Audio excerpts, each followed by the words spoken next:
So, Hogwarts Legacy released some new gameplay footage, and after I missed the previous walk through the rooms of Hogwarts Legacy, Gryffindor, Hufflepuff, Slytherin, and Ravenclaw, I didn't want to miss this one.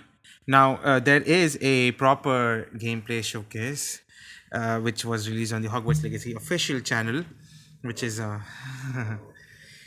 yeah, it's 46 minutes long, and already this is a 7-minute video, so we're looking like at a, I guess, at least a 20 minutes reaction, because I will probably have a lot to say, because if you didn't know, I'm quite a bit of a Potterhead. So without further ado, let's get into this and see what this video has to offer to us. Wands, which is the secret, not so secret dueling club is that the students have put together. Professors definitely know about it, but they think they're being clever. And it's run by this Lucan Brattleby here, who's in a younger. Oh yeah, dueling on Hogwarts grounds is not exactly legal, which kind of brings into question. In the Half-Blood Prince games, there was an entire dueling club being formed. How people did it in front of professors, but all right. I mean, year, but we kind of like that that he's running things. Okay, what is it? Wait, what is this man doing? Running things. Who dribbles a ping pong ball? May I use the training dummy? Of course. I see. I'll fetch it and give you a list of combinations to practice. Ready to have a try now? Okay. That would be wonderful. Be sure to cast all your spells before the dummy lands. If you need to stop practicing before you finish before the dummy lands, let me know. And this is a really good opportunity to now jump into combat, because really in the game this is going to be the first time where you yourself get to learn about combat and combat. What does it mean by first time you're gonna wait? Like, did I miss something? Let me know. And this is a really good opportunity to now jump into combat, because really in the game this is going to be the first time where you yourself get to learn about combat and combos in a big way and in a new way. For me personally, this was where the game like really starts to open up to the possibilities. Yeah. So this guy was talking to Blitterby. What's his name again? Fuck. To now jump into combat. Need to stop practicing. That would... Ready to have. What's this guy's name? Hello, Lucan. May I use the training dummy? Lucan is fine. In a younger year, but we kind of like Brattleby. And this is kind of an activity where starts to open up. So Brattleby already, like, he talked to Brattleby as if they already know that he uses the training dummy. So what are these guys talking about, that this is the first place that they actually learn combat? Anyways. The possibilities. Yeah. So we've set up, I see. In combat, right, I get it. Okay. Set up a training dummy, and this is kind of an activity where you're supposed to execute according to kind of the iconography on the top. Now, what we see on the top is the Accio spell, followed by 4 what we just kind of lovingly refer to as basic shots. There's certain spells with the wizards basic kind of shots. use, just kind of fling. Andrew's using one now. And you trigger that by tapping R2 on your controller. So you can see in the corner R2. So if you tap R2, that throws out a basic shot. But that R2 is also your gateway to all of the spells that you might slot. So if you hold R2 instead, you can see how the diamond expands. And if we let go, you see how it contracts. Yeah. And so if you hold it again, it expands. And so when it expands, then all the spells that you slotted while you're holding that button can now be tapped with your face buttons. Awesome. And not only that, but over the course of the game, you can gain additional spell diamonds, up to 4 additional ones, so that you can slot up to. Okay, so that's an interesting choice to make. The do spell button and the choose spell button is essentially just hold down the do spell button. The reason I say it's an interesting choice is because what if someone's controller is faulty, right? Like, I am always skeptical of whenever in control schemes, whenever something is tap to do something else and hold down to do something entirely different, because like you could be in a stealth situation, and in the stealth situation you just want to switch your spells, and you accidentally end up doing this spell. You see what I mean? Like, a faulty controller could be a big issue here. And again, this is something that I have criticized games for a lot, which is, look, I understand that most people play on a controller, not on a keyboard and mouse. I'm not one of those people. And I often feel that computer games, at least like when gaming on computer, they are held back by the fact that they have to be controller compatible. What I mean by that is, I feel at least it should be possible to make a different key binding for the PC and for the controllers, right? Because this is clearly because of a lack of button. Like, why would you make a selector hold down something, right? And the same thing is cast spell, right? That just doesn't make sense. So the only way it can make sense is because controllers have limited amount of buttons.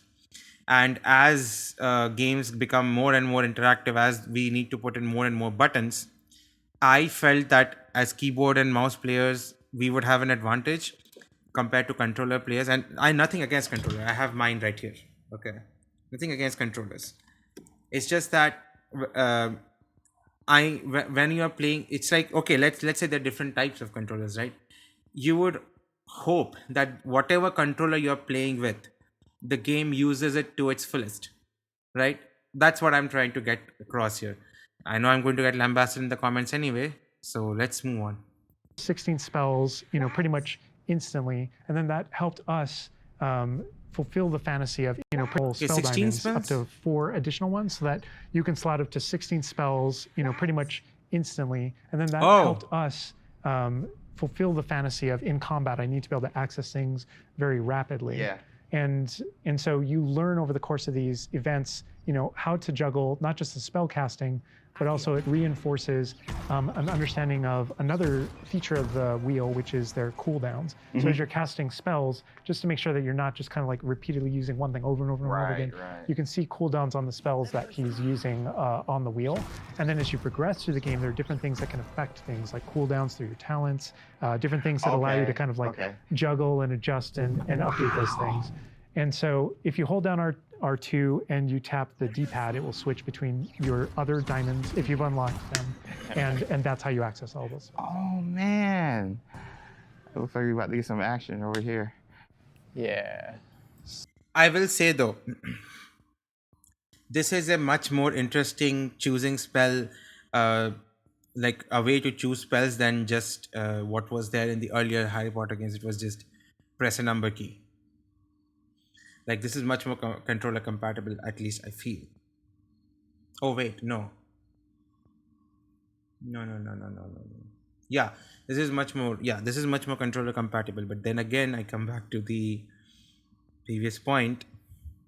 Used to be that at least on PC, we could just use the number keys to select spells. So we guys had 10 spells which we could slot through, right? But then I understand why they would not want to do that, because that would then they would have to do extra work to suit it with controllers. I don't know.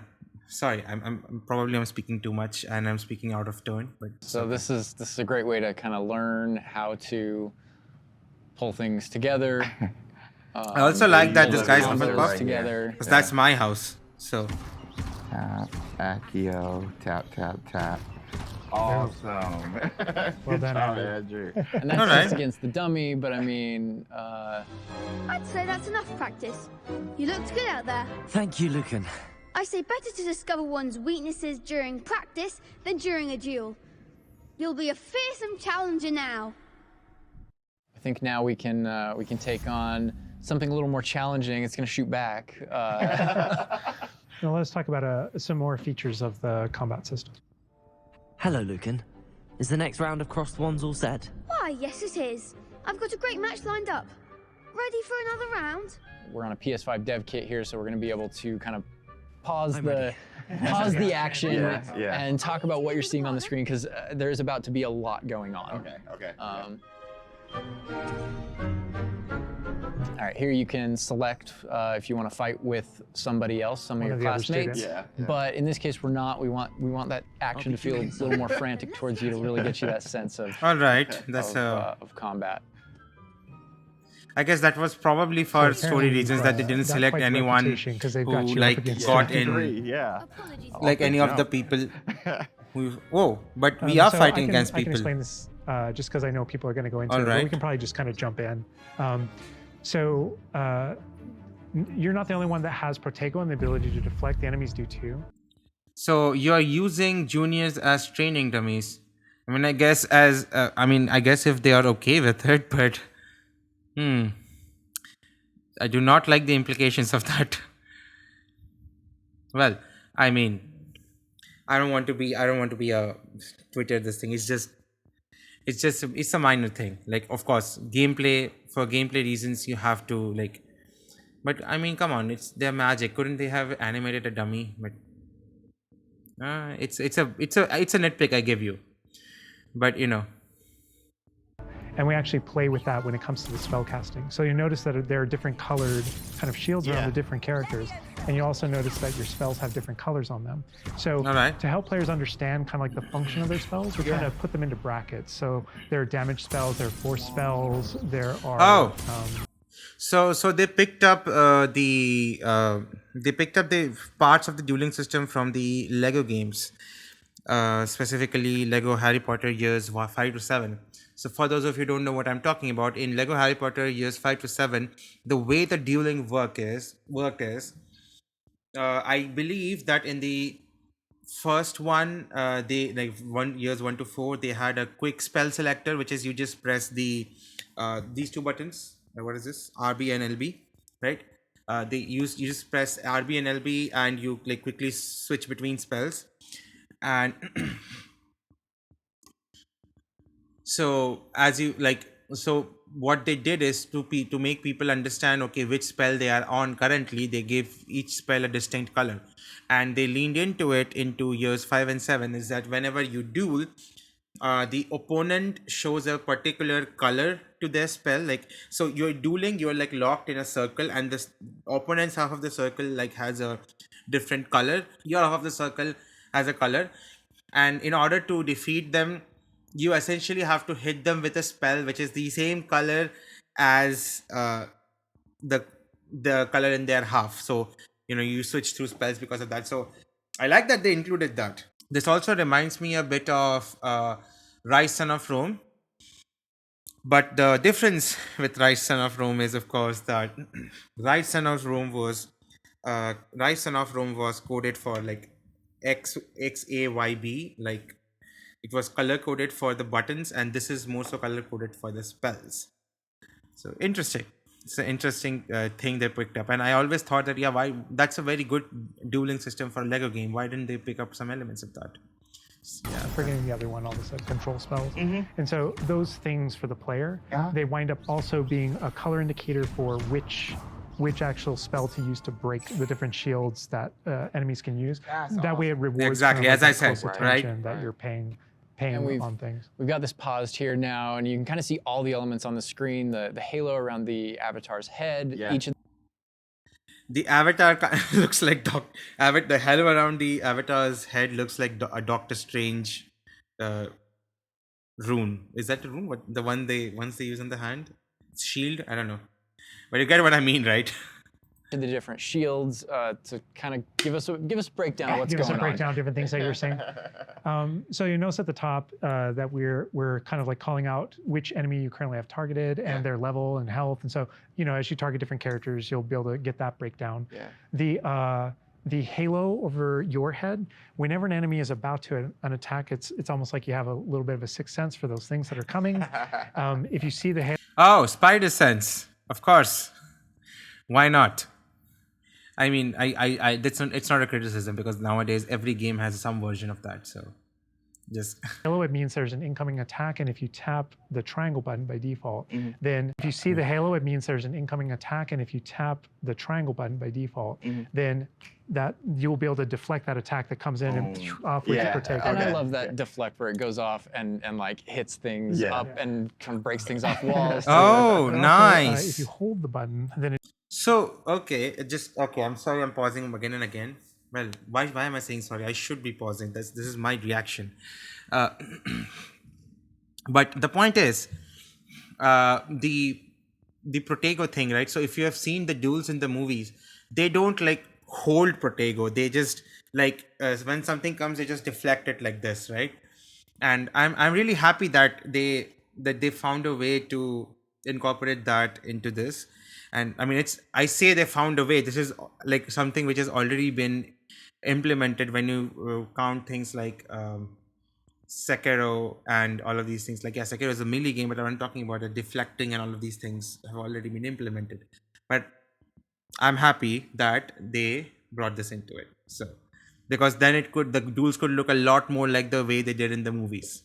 You know, I wonder if we have like certain dueling camera angles. Like maybe we could look at it from different camera angles, which is something that used to be in games. Like I remember in God of War and the early God of War games, they used to have cinematic camera angles which you could switch between. I don't know if you could switch between in God of War, but there were certainly games where you could switch between camera angles to give you like a better crowd control and things like that. And over time, it has just become like this over-the-shoulder kind of camera, which is fine, I guess. But I wish, people gave us that choice. But again, I go on a tangent. it doesn't just deflect. It also deflects and turns around with a counter attack stupefy that actually stuns the enemy.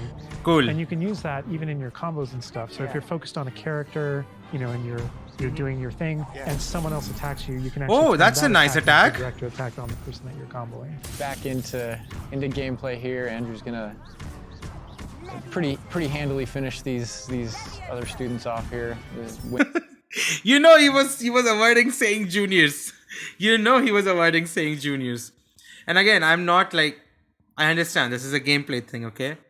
I'm not one of those snooty idiots who just, if I keep saying that, then it sounds like I'm trying to cover for something or whatever. It's just that I know that comment section is just going to lambast me over it anyway. That's assuming if I get comments. Win this duel. Look how fast it is. It's like a dance. Yeah, we really felt like in the movies, there's almost like a. Almost like a. There's this element of kind of like fencing from a very great distance. That's such a good call. And there are a lot of. Thank you for bringing the movies up. I love you guys. This is according to me, this is my favorite team that works on this. Like, this was the best team they could have picked. A lot of things that we had to do with our controls and combat system in order to kind of capitalize on that idea that's pretty unique to the Wizarding world. Understandable. Well, perhaps you should try that next time.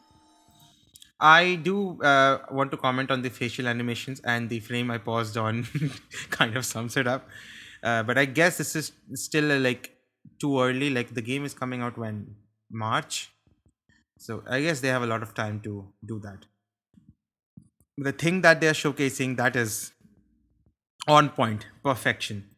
The other duelists have already taken notice of you, but after that last round, they'll really have it in for you. You'd better keep practicing if you want a chance at winning, or at least surviving the next round. I'll let you know when we're ready. Hope to see you then. The next round is for all the gobstones, so to speak. All right then. And that is okay. Oh wait, what? No, I don't. No. I don't want to do it now. See, this is what I meant. So I am reacting to IGN's Hogwarts Legacy guided combat with commentary specifically because, like, I don't hate this video. Okay, I actually wanted to react to this one, but as you can see, the timestamp on it. So I'm actually happy that IGN did this. That they broke it down into pieces. But anyways, as I said, the facial animations still need a little bit of work.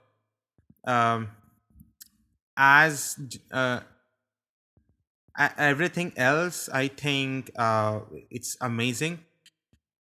There is a little bit of nitpicking that I could do, that like, okay, what are the basic combat spells? They haven't specified that. There is like Accio didn't exactly seem to me to work like Accio, but I guess Accio does not. Yeah, so I guess the point is there are two things. Accio does not work on living things, and Accio does not work on, like, when he hit the training dummy with Accio, it didn't like come towards him, right? Or did it? The last thing I want to do is, like, I want to be wrong way about to this. all of the spells that you might slot. So if you hold R2 instead, you can see how it expands. Tapped spell fantasy of learn over the forces, and understand how to juggle not just the spell casting, but also it reinforces. Oh, it did. It just didn't come all the way, so he stopped it. Okay, that's fine. So yeah, Accio works. And did he ever use Accio on living things? Just now, I know what some people will bring up. They'll bring up the Accio Niffler scene from the Fantastic Beasts movies. I think it was the first Fantastic Beasts and Where to Find Them.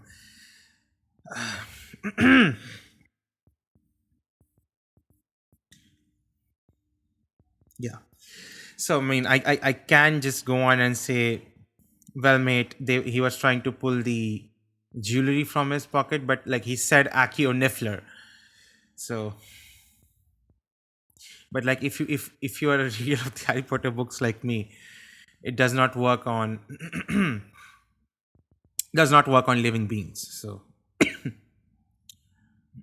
anyways, fine. I just wish that they like. I'm a bit of a purist when it comes to Harry Potter, right?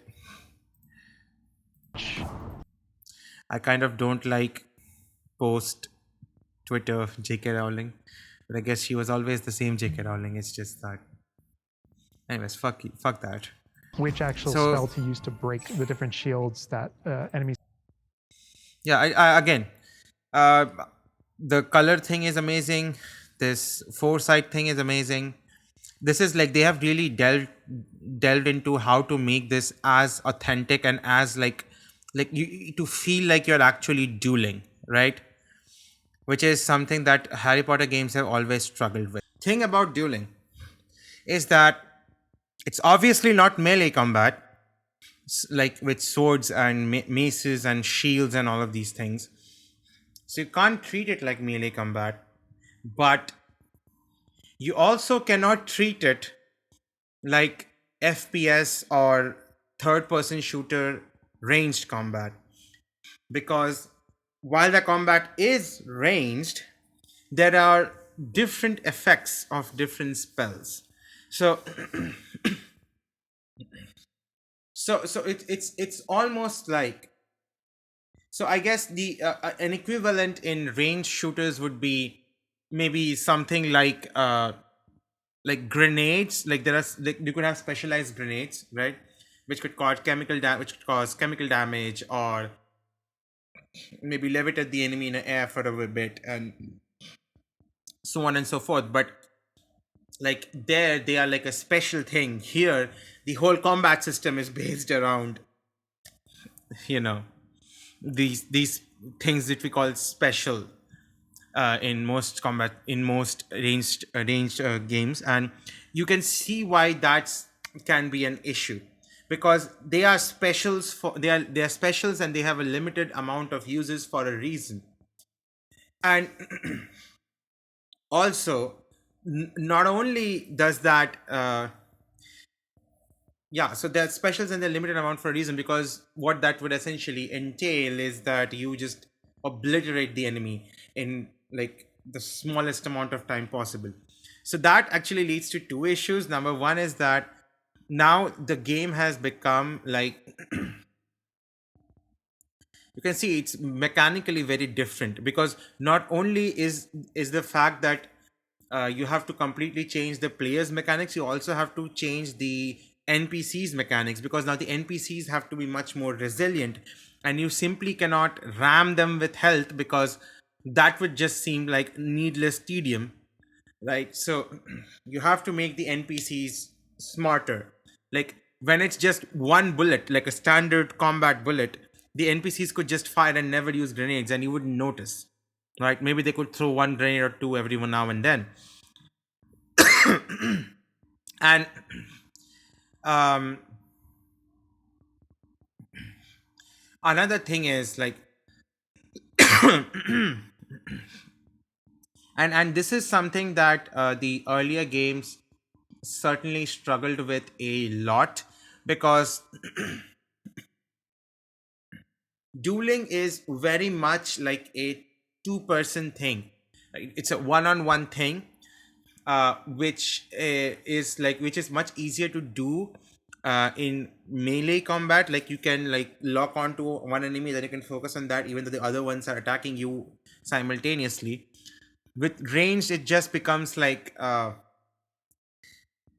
it just becomes like a shoot 'em all, like a battle royale kind of thing, which is something that the two Deathly Hallows games struggled with a lot. Like every spell was essentially just a different gun. Like Impedimenta was like a heat-seeking missile or something, which is not. I don't think that's the correct way to go about it, right? So, and I think that they have handled it quite well. That the spells have different effects, and you can potentially use non-combative spells in combat, which is Accio is not exactly a combative spell. So, or maybe they have sort of treated it as a combative spells. It would be interesting to see. The earlier gameplay showcase definitely showed that you can use potions and mandrakes and God knows what. Huh. I guess that's enough. This video has already exceeded the marks that I set for myself. I guess I just have a lot to say. And also, I'd like to appreciate that they used Hufflepuff, which is my house, because while Slytherin is understandably hated, there are also a lot of vocal supporters for Slytherin. But whereas when it comes to Hufflepuff, a lot of people, and I'm not saying every single person, a lot of, I would like to say, for lack of a better term, casual Harry Potter fans have made this into a meme that Hufflepuff is just the special needs class for for Hogwarts, like, which is not true. Like Hufflepuff has a quality that it's just not visible. Like by being willing to accept and literally anyone, Hufflepuff has already put forth a quality, which is that you, for being a Hufflepuff, have to be accepting of people who comes from all walks of life, right? And not only that, you also need to have a strong camaraderie with them. So you need to be able to have a strong relationship with people who are fundamentally different from you and have fundamental different background from you, which is why loyalty is a very core trait of Hufflepuff, and I just never see it brought up because the song says that Hufflepuff just allows anyone in. Just yes, Hufflepuff does allow anyone in. There are no requirements to get into Hufflepuff, but as a result, it fosters qualities, which is what I'm trying to get at: loyalty, acceptance. You know, being close to your friends. These are all qualities that Hufflepuffs have, which is something that we need in the modern world. Surprisingly, not to say that, not to dish on the other houses. Obviously, Gryffindor awesome because Harry Potter, right? But anyways, enough tangents. I need to react to the other two as well. And if a 7-minute video is going to stretch over 20 minutes, I don't know what I'm going to do with myself. Anyways, I don't think I will have much to say on the character creator one, so I guess I'll do that one next. And finally, I'll do the roaming of Hogwarts, which is the one which I'm most interested for, but it's also the longest. As you can see here, it's 19 minutes, 59 seconds, so almost 20 minutes. And I'll open up the Hogwarts Legacy gameplay showcase and see if there's something else worth reacting to that. Because these are just clips, right? Anyways, enough talking. And I've said that enough times now. If you like this video, please drop a like and leave a comment down below with your thoughts. Share this video with your friends and all of that wonderful stuff. And if you want to see more content like this, hi, I'm G.C.Nightwalker. I make gaming and reaction content. Well, more so commentary, because as you can see, I pause a lot. So if you want more content like this, then please subscribe with the bell icon, all notifications turned on. And I shall see you in the next one. Wait, okay. And if you want more content like this, then hi, I'm G.C.Nightwalker. I'm a college student as of now. I'm in my 5th year of college, meaning I'll be leaving college this year to go to PhD. And I am also an author. Links to buy all my novels. No, there is only one novel. I say all my novels. Links to buy my novel and a short description of my novel is down in the description. And on this channel, I mostly make reaction and video game related content. So if that's what your thing, then please hit the subscribe button with the bell icon, all notifications turned on. And I shall see you in the next one. Bye bye.